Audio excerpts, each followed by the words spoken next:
This is Bill Steffen. Thanks so much for coming along on our video log today. And we got a lot to talk about, starting with our chance of severe weather here during the day on Friday. And we are in the slight risk area right now, and that could be increased here. Here's the way it looks: an elongated area from Texas up through Oklahoma, Missouri, Illinois, into northern Indiana and southern Michigan under the gun for potential severe weather. And again, this is for Friday, late afternoon and evening. The Storm Prediction Center says a surface cyclone, that's a low pressure system, should track across the central Great Lakes portion of the baroclinic zone during the day. Afternoon severe may be focused in this region. That's the central Great Lakes. That's us. With stronger low-level shear, parts of this region may warrant higher probabilities in later outlooks. Now, the next slide will show you what the National Weather Service out in Grand Rapids says, and that's a little preview map here from the GFS model showing what would be a cold front coming to right about Muskegon by about 8 o'clock in the evening here. So that would right about be into that prime time, late afternoon and evening, when we could be seeing severe weather. But the National Weather Service says ingredients will be in place for a possible severe weather event on Friday, as warm sector air mass overspreads the region in the wake of morning rain and convection. Convection would be thunderstorms. So there'll be some chance of some thunderstorms in the morning, but not severe. The big stuff would come during the afternoon and evening. And look at this guidance for surface temperatures rising up into the mid to upper 70s here. If we get up into the upper 70s, the atmosphere will be very unstable. And with a good amount of shear, that direction change of wind with height, we certainly would be under the gun for some potential severe weather here. And it says right here, if and when the cap erodes, it's kind of technical, but that's warm air aloft. When that kind of gives way a little bit here, any storms that form could turn severe quickly. So we're keeping an eye out. Again, that's for Friday afternoon, Good Friday, and Friday evening. After that, things should calm down a little bit here for Easter weekend. Well, we got a lot to talk about, lots more, including who got some snow, a lot of it. And we'll take a look at that in just a minute. Here's Michelle. We're so grateful to have sponsors of Bill Steffen Weather, and you can support us by supporting them. Complete Care Concierge LLC has you covered. They offer whatever cleaning you need, residential for your home or condominium or your apartment or for your business. Whatever you need, they can do. They serve all of West Michigan. So if you're wondering if they serve your area, they do. And you can contact them at 616-264-1397. That was my cat. Could you hear my cat? Yeah. So Ali says you should definitely call 616-264-1397. Complete Care Concierge LLC for your fast, efficient, and affordable cleaning service. And here's a word from our other sponsor. When your home needs help, you might not know where to start. Why not ask Ace? We're always here to help with Ace Handyman Services. Our talented craftsmen handle everything from drywall and carpentry to doors and kitchens. We're the neighbors you trust to get the job done right. Let's get started. Book your handyman appointment today. Ace Handyman Services, bringing helpful to your home. Ace is the place with the helpful hardware, folks. Well, here's a look at 72-hour precipitation. This is rain and melted snow put together, and you can see northern part of the United States seeing several systems scooting on by, and really not much going on across the southern United States. This is, again, over the next 72 hours, so this would not include any storms that we would get here Friday evening, Friday night, and over Easter weekend. This cuts off here for Friday midday or thereabouts. So you can see the rain that's coming up into our area here. If we go to the next slide, you'll be able to see that the rain activity should be significant. I think we'll be seeing anywhere from a quarter to a half an inch of rain across the Grand Rapids area, and that darker green there indicates over half an inch of rain for parts of the area like Muskegon and up toward Ludington, Traverse City, and Gaylord.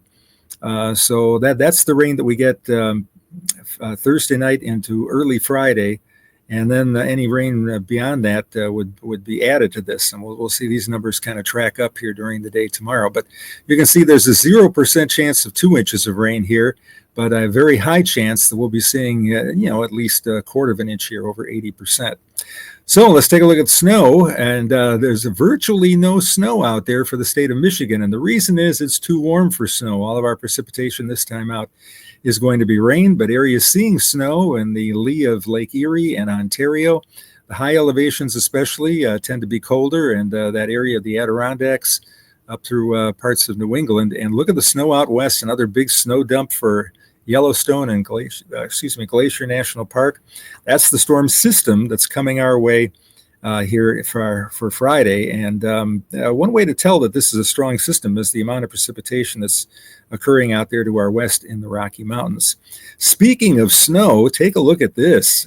Snow up in the UP again. I'd mentioned before the snow magnet. Herman, little tiny town west of Marquette, up higher elevations there, picked up half a foot. Bessemer, 5 inches. Ironwood, west part of the UP, almost 5 inches. And take a look at this. Mount Avron is the highest point in the state of Michigan, so it gets some pretty extreme lake effect snow. They picked up 4.5 inches of new snow. They reported, now get this is early Tuesday morning, they reported 35 inches of snow on the ground yet. I mean, it's never going to end up there. 35 inches at Mount Avron, and they have had 249 inches of snowfall during this past winter. And there was a gust of 60 miles an hour at Standard Rock. They get some very strong winds out there in the wintertime, kicking up those gales that we get out there. All right, let's move on and take a look at our headlines. Sunshine, pleasant weather coming up for this Wednesday. Will be dry not only today, but also during the day on Thursday. We are going to be seeing some rain move in Thursday night, but that won't be until after sunset, and maybe not even until after midnight. So if you got something going on Wednesday evening and you got the first softball league or golf league out there, I think you'll be able to get that in here Thursday evening before the rain moves in. We'll have a good chance of showers Thursday night, maybe a thunderstorm coming on through, but not severe. And then a chance for some bigger storms here comes late Friday afternoon and especially Friday evening. So let's take a look at what our forecast is for today. Much better day. 52 is still about 6 degrees colder than average for this time of year, but with sunshine and a lighter wind, even though the wind will still be a touch brisk at 10 to 15 miles an hour, it should be a pretty nice day. 52 for most areas, but if you're right by Lake Michigan, temperature there won't get out of the mid 40s. And in the early morning, we'll see temperatures down around the freezing mark. Humidity level falls to 40% during the afternoon. So again, it should be a nice day to be outdoors. Taking a look at high temperatures here and the 3-day outlook for Wednesday, some sunshine, temperatures low 50s inland, mid 40s at the lake. Increasing clouds Thursday, but that may not occur until mid to late afternoon. So we'll see some sunshine Thursday morning at least. And then Friday, showers and thunderstorms very early and then again late in the day. And look at that temperature range there, 67 to 77. By the way, Thursday should be just as warm at the lakeshore as inland, low 60s. And then Friday, the warm air gets here. And I suspect areas, especially south of I-94, could reach the upper 70s here. And if it does, with some sunshine, that air gets unstable and sets us up for some thunderstorms. Now we'll take a look at high temperatures here for the area. Today, really nice, low 50s across the area, still some 40s and 30s up there along the Lake Superior shoreline. We go ahead to Thursday, and it's 10 degrees warmer. That yellow color appears, and you can see temperatures there in the low 60s, and it warms up in the UP. Take a look at that. And then finally on Friday, the real warm air gets here. We get that orange color. That indicates temperatures will be pushing up close to 70 degrees during the afternoon. 50s up in the UP, and the combination of rain and the melting snow up there could cause rivers to rise fairly quickly up there where there's snow on the ground up along the Lake Superior shoreline. 5-day forecast looks like this. Sunshine today, best day of the bunch. A dry day on Thursday, partly sunny skies during the day, more sun in the morning than in the afternoon. 62 degrees in the afternoon and just as warm at the lakeshore. I've got out 75 on Friday. If it gets any warmer than that, look out for some big thunderstorms to appear. Saturday, I can't rule out a shower, especially if you're down toward I-94. Southern tier could see some showers, but we'll leave the raindrops out for now. And we do have to include some a chance of showers here for Easter Sunday. Temperatures over the weekend will be in the low to mid 50s, so no 70s expected here over the weekend. Don't think we'll get any severe thunderstorms here Saturday or Sunday. Best bet for that would be, again, Friday evening. And taking a look at the long-range outlook, we're still in the above average age. I think we'll be seeing the blossoms and the leaves start to poke out here as a warmer pattern develops. We'll see quite a few days in the 60s and an occasional day in the 70s as we close out the month of April. Rainfall continues to be a little bit above average, so keep in mind the potential exists here for some pretty good thunderstorm activity here. And our rainfall outlook calls for above average conditions here throughout much of the central United States as we head into that last week of April. And one more picture to share with you here. This is the Muskegon Channel early morning, and got that picture from the Gluro camera. And you can see that that's a pretty big wave there that's sitting against the pier light out there at the end of the channel. Don't want to be walking out there when that's going on. The wave there going over the top of the pier light, and the spotter buoy out there, which is out in the mid part of the lake, early morning was reporting waves of around 6 to 7 feet. They look like they're even a little bit higher than that during the mid and latter part of the day. We were getting wind gusts here between 30 and 40 miles an hour. So again, we have photos to talk about here. Bring Michelle into the picture here. We have what a great name, Nancy Snow. A nice weather. I know, right? Right. Yeah, 52 and sunny sounds like a great day. Right, and You know, really just so nice, that I'm nice so picture. I'm telling everyone, the Easter Bunny growing up in the Steffen home was always quite generous. That's right. It And was Easter the Bunny, same Easter basket Easter every Bunny year. has a question for me weather-wise. He asks, will it be sunny for the bunny? Will it be fair for the hare? Or will there be hail on the cottontail? Because obviously there are dad puns. How about that? All three. And I Yes, made we would that one always up, get too. a chocolate bunny and then a quarter, a dime, a nickel, and a penny. And we still get that in our Christmas stockings from Bill every year. Yes. Mhm.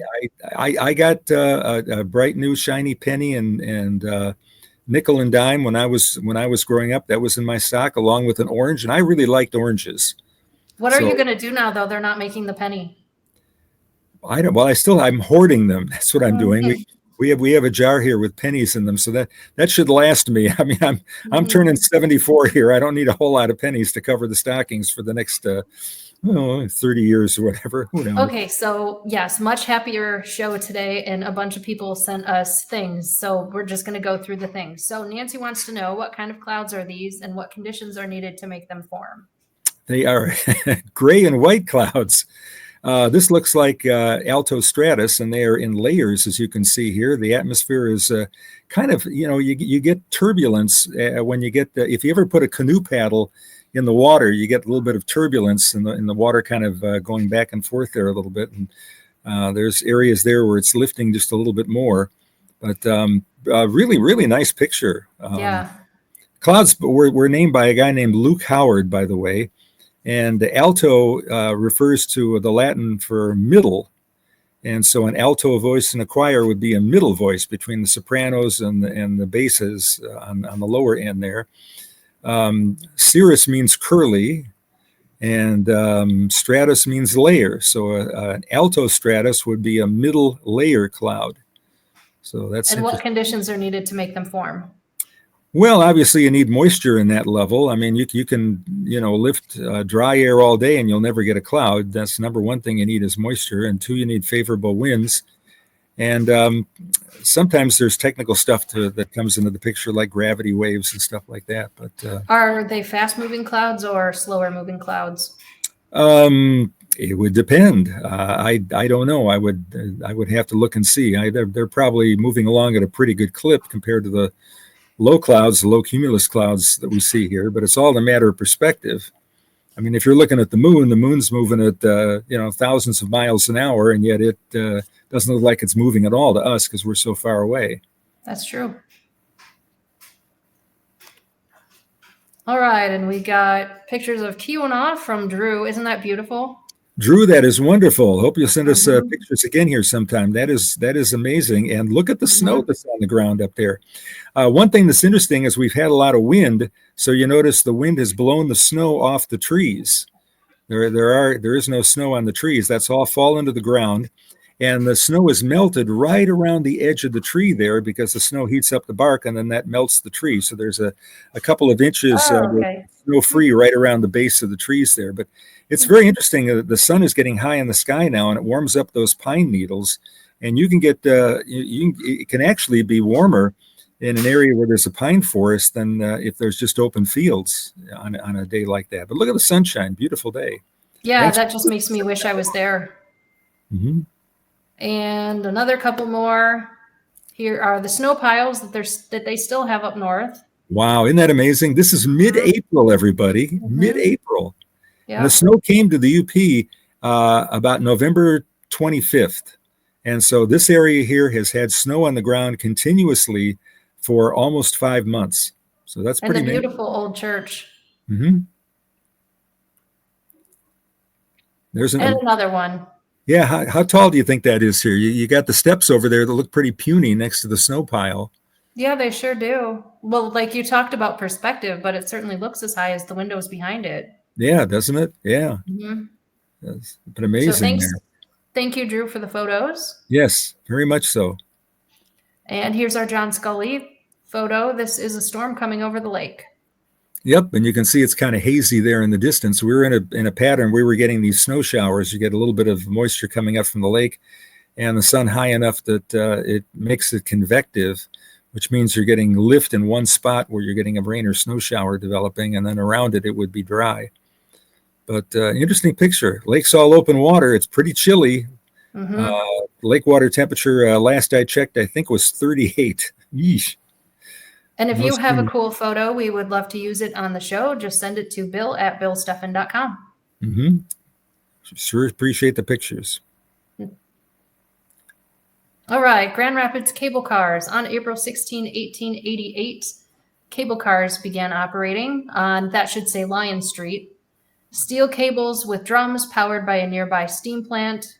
And the cable cars that started replaced the horse-drawn streetcars, which had been operating in Grand Rapids from 1864. And the cable cars were soon replaced by electric streetcars.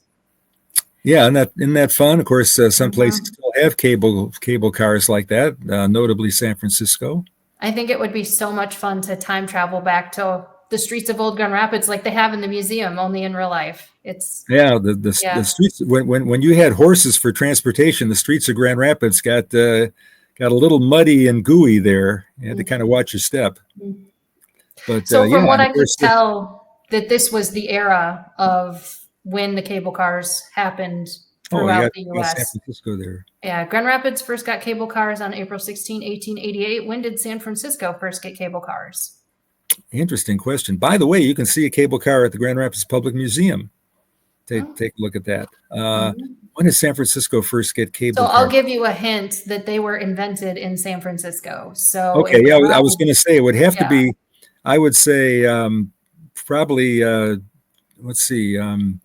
1903, I think, was the Great Fire in San Francisco. I'm trying to think. It would be before Grand Rapids. It would be. I would say after the Civil War, maybe the 1870-ish or something like that. Does that sound about right? Very close. Let's see what the answer is. 1873. Yeah. Yeah. And so the person that developed them, they based them on the conveyance systems that were used in mining, which is brilliant.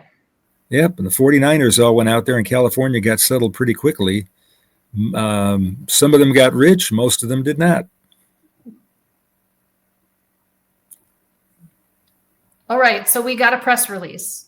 And if you send us a press release, we're going to report on it. So we're happy to tell you all about high school clay shooting season. So in addition to the Michigan High School Athletic Association, high school students in West Michigan and throughout Michigan can also compete in clay shooting. And there's also a number of college teams that have clay shooting teams, Hillsdale College being one of them, and they have a wonderful facility for that. So there are 2,378 student athletes that participate in clay shooting teams. They have a high school season followed by state championships, and then there's a national championships in July. And there are a handful of teams: Big Rapids, Grand Haven, Holland Christian, Unity Christian, Allegan, Covenant Christian. Those were the ones that I recognized from the list that they sent us. So if I missed your school, I'm sorry, but clay shooting sounds like a lot of fun, and we wish you all the best in your upcoming season. There's so much out there for kids to do now. When I was a kid, boys basically had Boy Scouts and Little League, and that's what you kind of did. During the winter season, you did Boy Scouts, and during the summer season, you went to Boy Scout camp, and then you did Little League. So I did Little League for 3 years. I have a question that I've never thought to ask you. Have you ever used a firearm? Yes. When? but it's been a long time.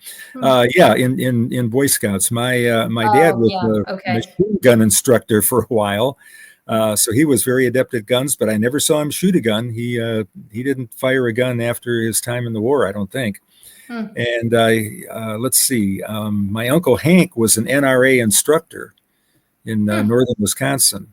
And of course, back then, my dad was one of 7 brothers, and they would actually go hunting, and that was food to put on the table during the Depression. They had 8 kids. So they would take off and they would go up into Wisconsin and see if they could get a deer or something else. So other than playing Oregon Trail, I've used a firearm twice, and both of them were in the context of when I was an assistant prosecutor and through the contact with law enforcement. And I couldn't say I didn't want to because I couldn't be that prosecutor that wouldn't go shooting. So I did twice and can't say I enjoyed it either time. But congratulations to people who do. And daughter number 2 has, and daughter number 1 has not. Maybe. Does that We'll make have to sense? have her on and ask her. That's true. That's true. She's got a lot of stories to tell. All right. Stories. Good topic. Thank you for the press release that got us talking about that. All right.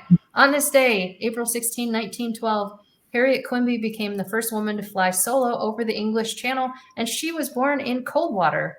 No kidding. 1875, yeah. No, flew across the English Channel.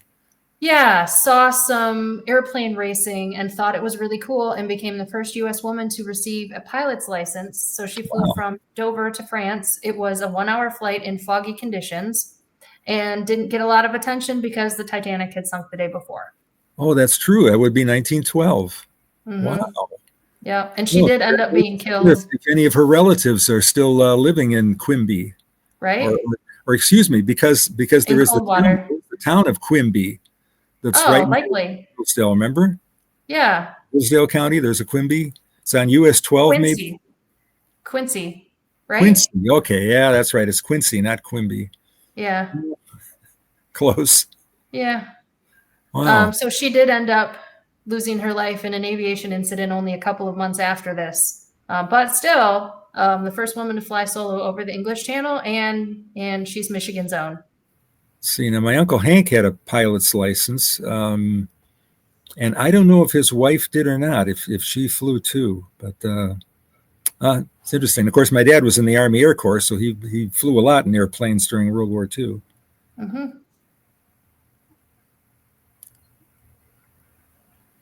On this day, April 16, 2003, this NBA legend played in his final game. He played in the NBA for 15 seasons, winning 6 national titles with the Chicago Bulls.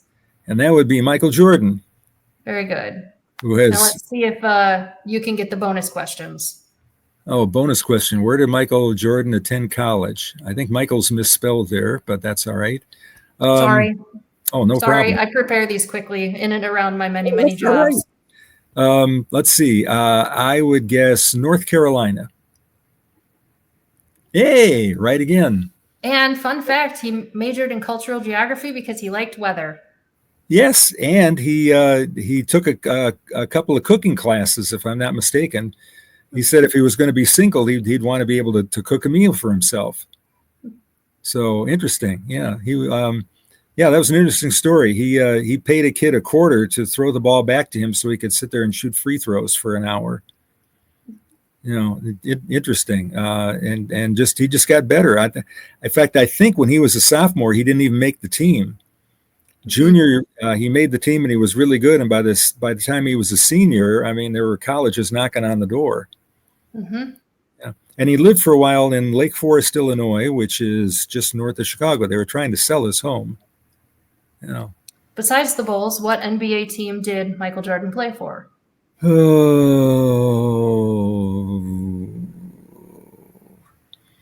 boy, I thought it was. I'll just guess the Lakers. I'll give you a hint. The Wizards. Oh, the Wizards. Washington? Very good. Yeah. Okay. So there's the timeline. Yeah, just right at the end of his career.